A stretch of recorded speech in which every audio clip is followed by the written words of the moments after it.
And this is the working hour weekly recap. Want to thank you again for tuning in and watching this.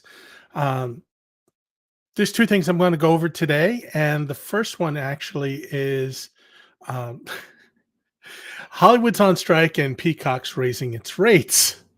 So I, like many other 22 million of us, have gotten an email from Peacock, which is part of NBC Universal, who is currently in negotiations with the Screen Actors Guild and with the writers.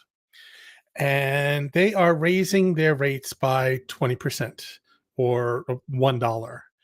And what's really interesting, I went and I did the math. And if you do the math, 22 million subscribers times $1, that's $22 million a month. And then you take that times 12 months.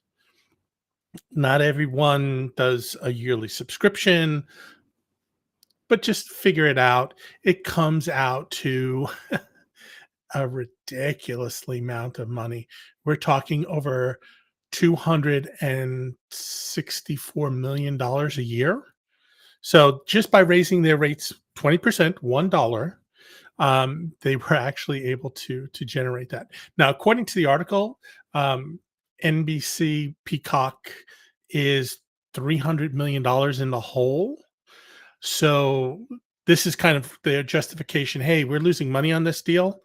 Um, I see it more as a leadership issue. I see it's more of somebody not paying attention or doing the right things for the business, and not necessarily you know, my thing that I need to fix it for them kind of thing. So I will be thinking long and hard whether or not I watch Peacock enough and whether or not it makes the cut or doesn't make the cut. Part of it is just principle. I'll be honest with you. In the grand scheme of things, $10, in a year, that's a lunch here in LA. You go to McDonald's, you go to Burger King, whatever it is, you go to fast food, you're paying at least $10 for a lunch these days.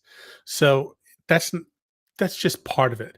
The other thing is, to be honest with you, with both the actors and the writers being out on strike and new programming basically coming to a halt, it's really not a good look. So I don't know who gave the green light on this and said, "Yeah, we should do this," especially doing it now when it's not even a week since the actors went on strike.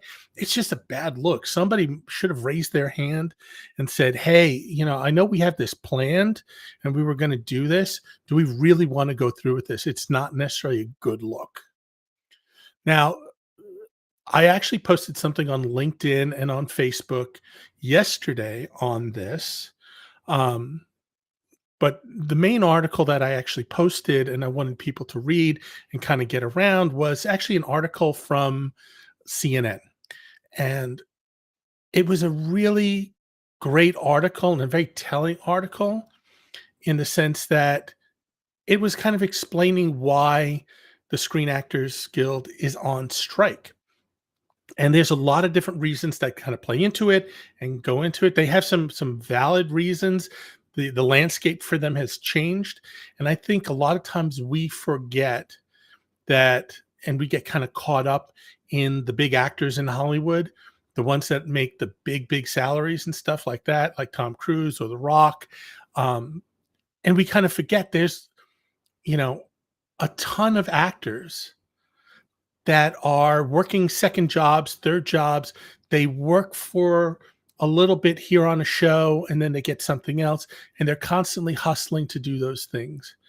And on top of that, when they do get a gig, they have all these added expenses because in essence they are contractors, and they basically have to pay for their agent out of their share.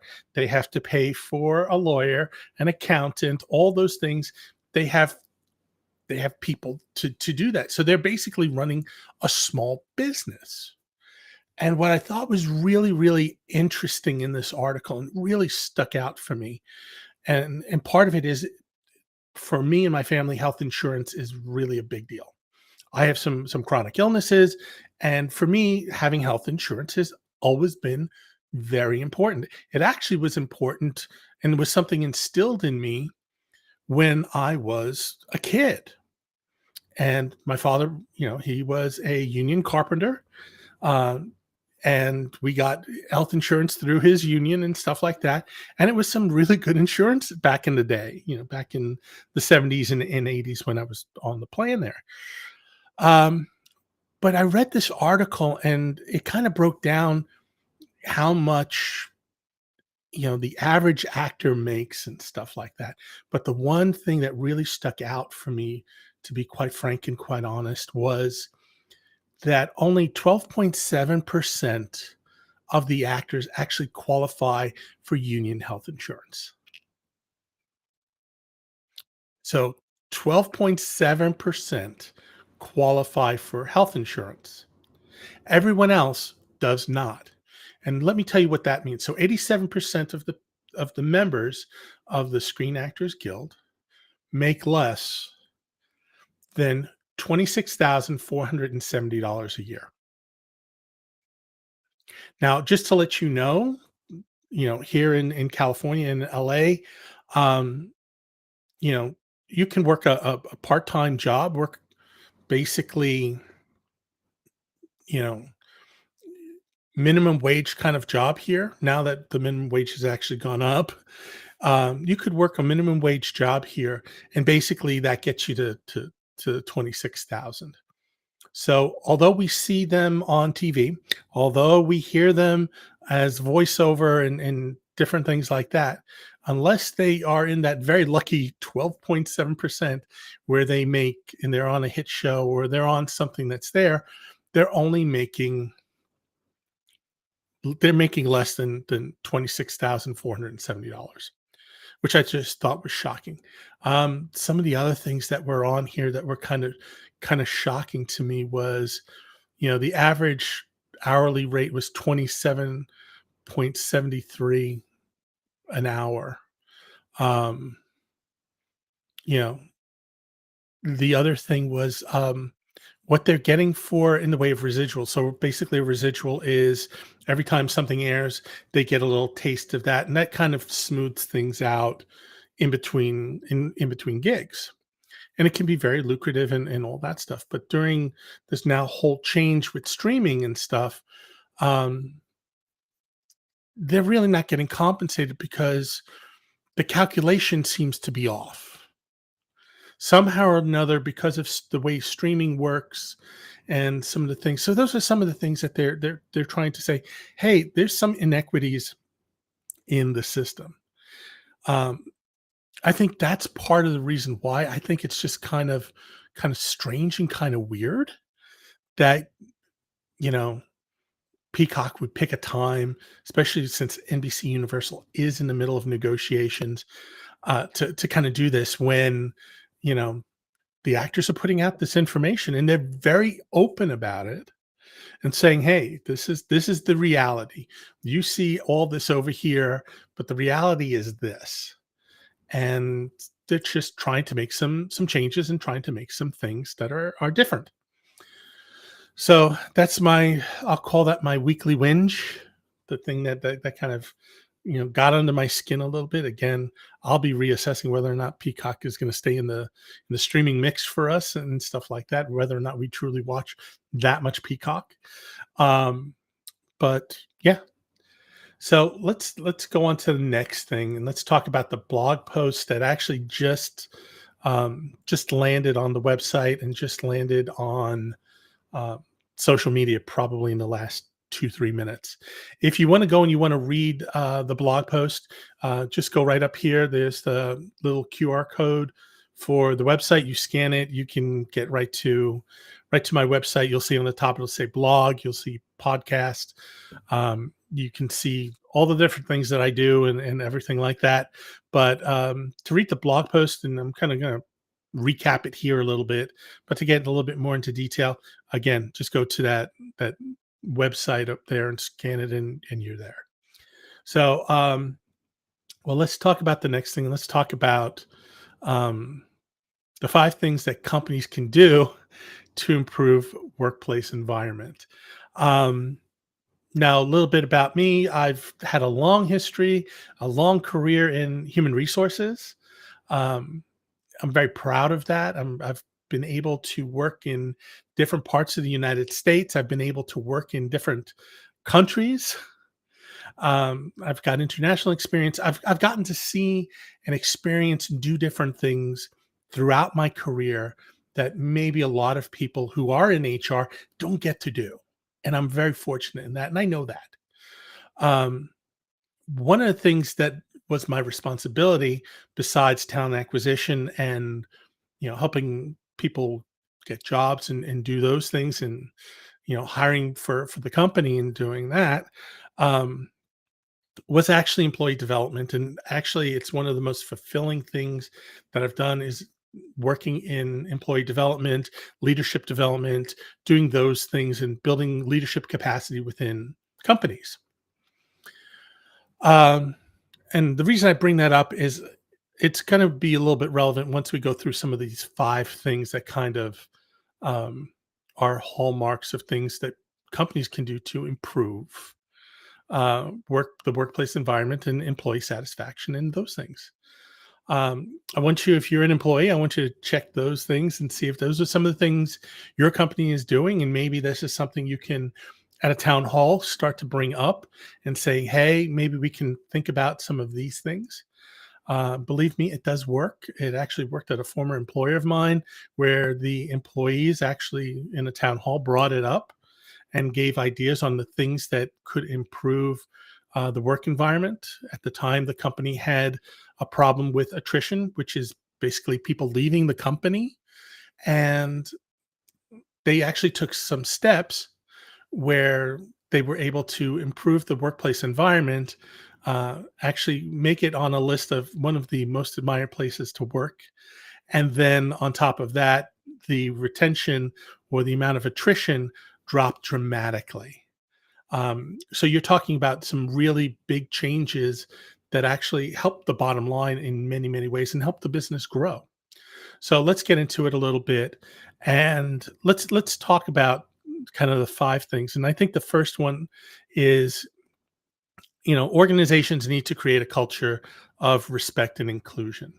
Um, and kind of what that means is fostering an environment basically where people feel heard and valued and appreciated, um, for the work that they do.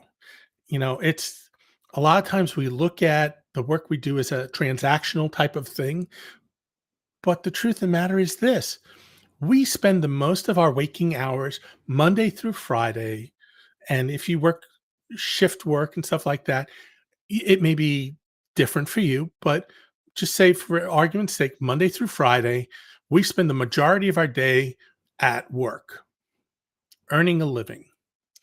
And if you go to a place where day in, day out, you're not feeling valued, you don't feel heard when you bring up issues, or you feel that you're not being appreciated for the contribution you're bringing to the organization and recognized for it, well, eventually you're going to feel like, hey, why am I here? Productivity starts to go down. And then on top of that, at some point you're going to go and you're going to say, hey, I'm going to check out and I'm going to see if there's something else that's better. And once an employee gets to that point, it's pretty much over because they've already in their mind gotten to a place where the situation is bad enough and painful enough that I'm willing to go through the pain of a job search. I'm willing to put myself out there. I'm willing to put myself out there for rejection because again, looking for a job is based on failure. You fail, you fail, you fail until you succeed, and then when you succeed, your job search is over. So it's just inverse of everything that we've learned or what we believe to be true is that when you work hard, you get more benefit, more results. And in this case, you get more results, you get more interviews and stuff like that. But the truth of the matter is, when your job search ends, basically that's it. It's all based on failure until you succeed.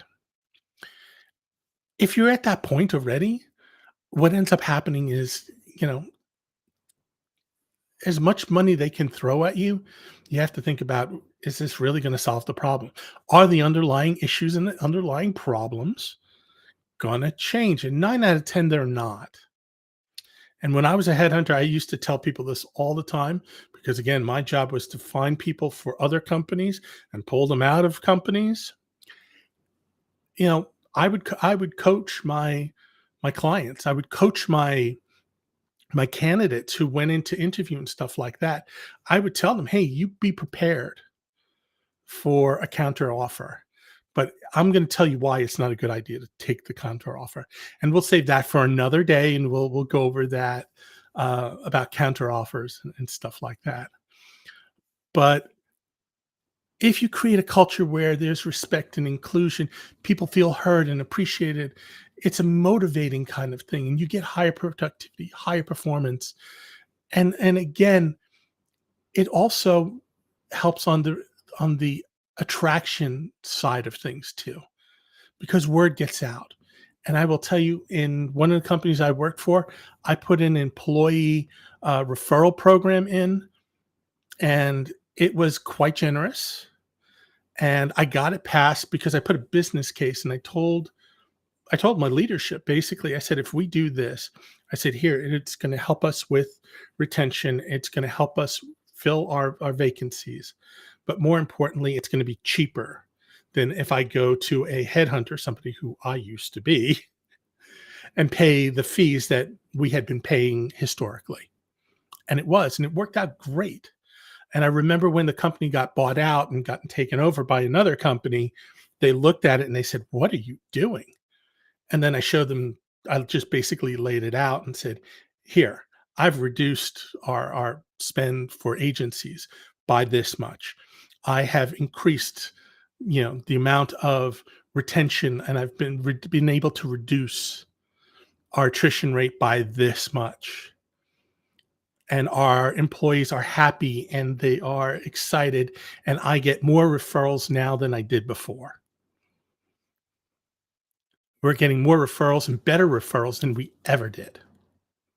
So it was worth putting making it worthwhile for employees. And I guarantee you, whatever the companies put out there now probably is not as worthwhile as they think it is. But I digress. But again, having a culture of respect, inclusion, and getting people part of the team and really getting them part of the team is really key. The next is this: prioritize employee well-being. And I know that there's a lot of talk about that, but part of it is, if we can find ways that we can reduce stress, uh, help with mental and physical health kind of things, provide good health insurance, you know, identify and have different things that kind of go on, events that go on, it makes a huge, huge difference. And, it can be something as simple as having breakfast tacos every other Friday, and having the whole staff come in and join for, half hour, 45 minutes of chatting with each other and getting to know each other a little bit better. It can be The other great thing could be, having leadership come down, and then they interact with the employees as well. Again, I had a situation where I worked for a company. We did this every other Friday. It was great. It was fantastic. But what was even more impressive and what was even better about it is you saw the whole leadership team, from the CEO all the way down, engage and actually be there. And they would sit and they would talk with the employees, and they had a frontline understanding of what was going on in their business and what was going on in the organization. And the other thing is, going back to the first thing I mentioned, the employees felt heard, they felt appreciated, and they felt a bigger connection to the organization. Next one is, again, I mentioned it earlier. It is something that is near and dear to my heart, and that is to encourage professional development. Now, the truth of the matter is, a lot of times you know, we go to college, trade school, whatever, we get into the workforce and our professional development maybe either stagnates or it goes so slow that it's not there. If you go and you work in an organization or you have an organization that provides professional development, that actually has a plan for you and has a plan for everyone to basically step up and step up their game, you get better productivity, you get better leaders, you can pull people from internally and from a talent acquisition standpoint. I know from what I used to do, again, the discussion was at one point not who do we need to look outside the organization, who do we need to look internally and then backfill that lower level position. Because for me, it always was easier to fill a lower level, entry level position. And it had multiple benefits because as soon as we promoted somebody, that word got around the rest of the organization. Hey, this can happen for me. But it all has to start with people being trained, developed, and ready to step into those roles. And if they're not, you're always going to be looking outside. And at some point, people are going to say, hey, I'm going to go someplace that values my contribution and gives me the opportunity to move forward. Now, the next thing is promoting work-life balance. And I will tell you this, we do a terrible job of it here in the United States, and I'm guilty of it just like everyone else. Um, but I think there's some things that we can definitely do and really make that work-life balance a lot better. Now, I had worked in the oil and gas industry for a while, and one of the work-life balance things that you did was something called 980s. And what 980s was this, you basically worked extra time, you know, for 9 days and you got your 80 hours in within 9 days and on the 10th day, so every other week, you got an extra day off. So the way it would work is you'd work 5 days one week, 4 days the next, and then you'd have a 3-day weekend every other week. And it was great because people could schedule doctor's appointments, they could schedule family trips, they could do outings and all that stuff. And it actually promoted some work life balance. The other thing is this, many times because people wanted to get the work done and they wanted to make sure things were tied up and had a high work ethic, they ended up working more hours than the 80 hours in 9 days. So it's a win-win situation, and it helps with satisfaction and turnover and all that stuff, because I'll tell you this, I've worked for other companies that didn't do that, and I'll tell you, it was one of those great benefits. The other thing is this, opening up, and fostering open communication amongst employees in the company. You want them to voice their concerns. You wanna also have some transparency in decision making. And it's kind of funny because, again, I'll go back to the, example of the, actors and the screenwriters are on strike here in in Hollywood. And Hollywood is a bigger, again, there's a lot of stuff going on in New York and elsewhere in the United States in the, entertainment industry. Um,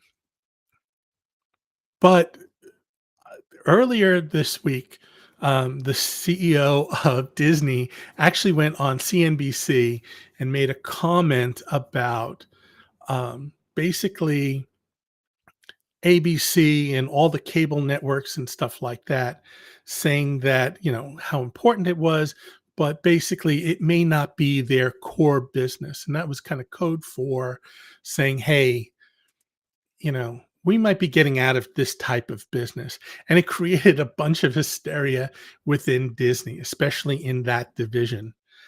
So much so that yesterday, the CEO and the senior managers actually had a meeting to kind of explain that, and he had kind of had to do some damage control on Monday as well, saying, "Hey, this is really important," and how much he loves news and all this stuff.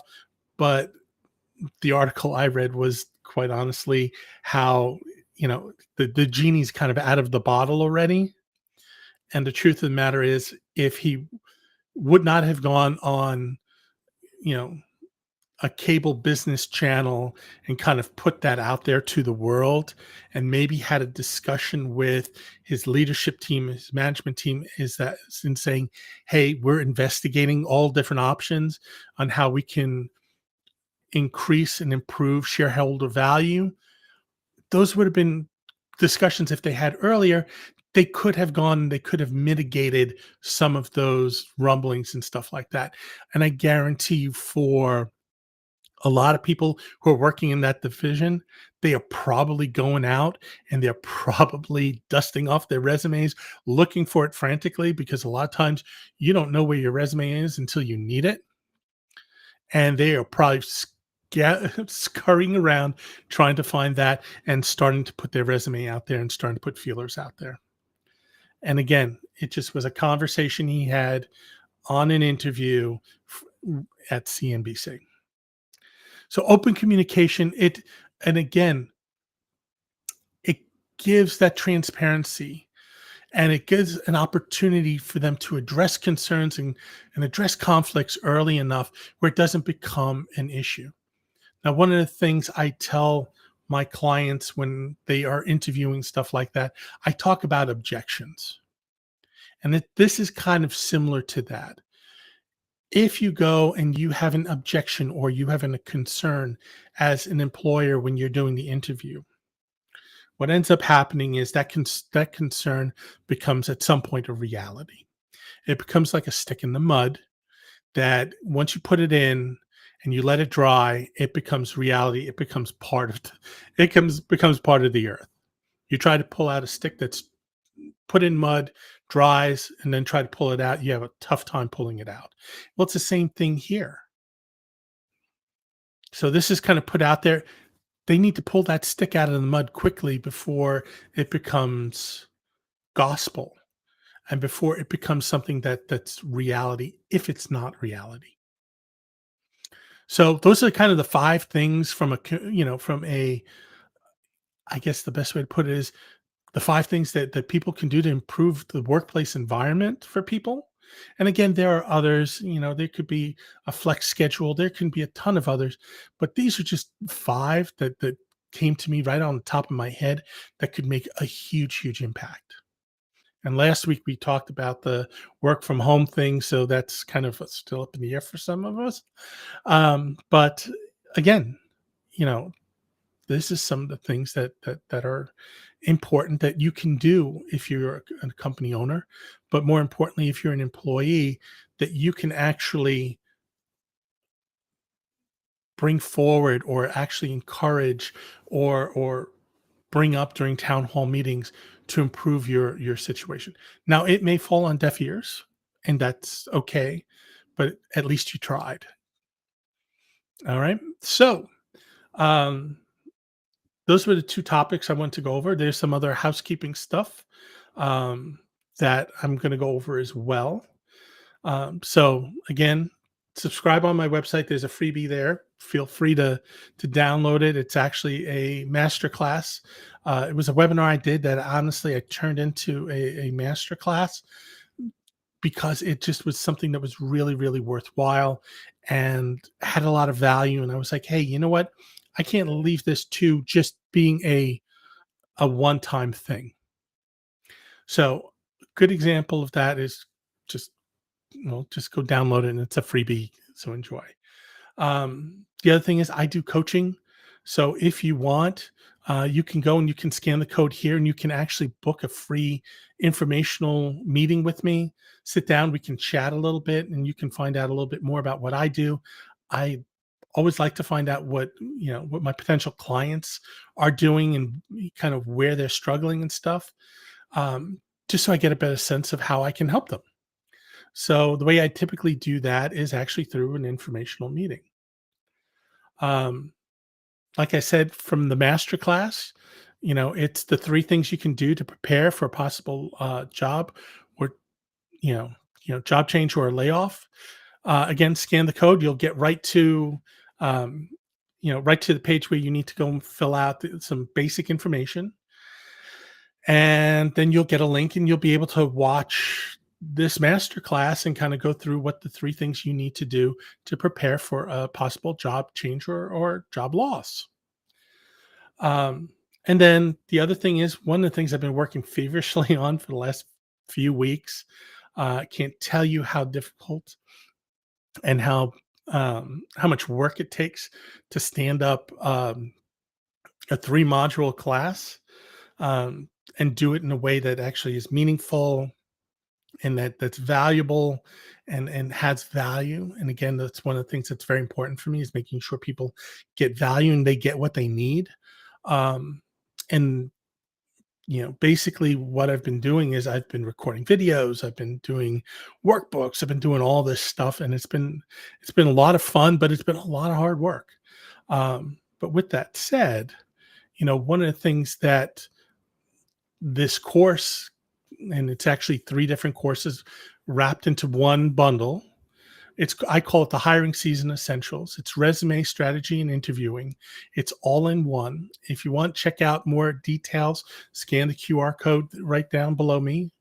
Um, and learn a little bit more about kind of the things that you need to do to up your game in your resume, the things you need to do um, from a strategy standpoint. And again, there's some great tools that I'm giving people in the resume strategy in the interviewing part of it. But I'll give you a good example. I have a one-on-one client that I'm working with. Um, I was talking with her yesterday, and I actually went and said, "Hey, are you keeping track of where you're going and what you're doing?" And she was like, "Well, kind of, sort of, maybe. I don't know. Yeah, I do, but I really don't."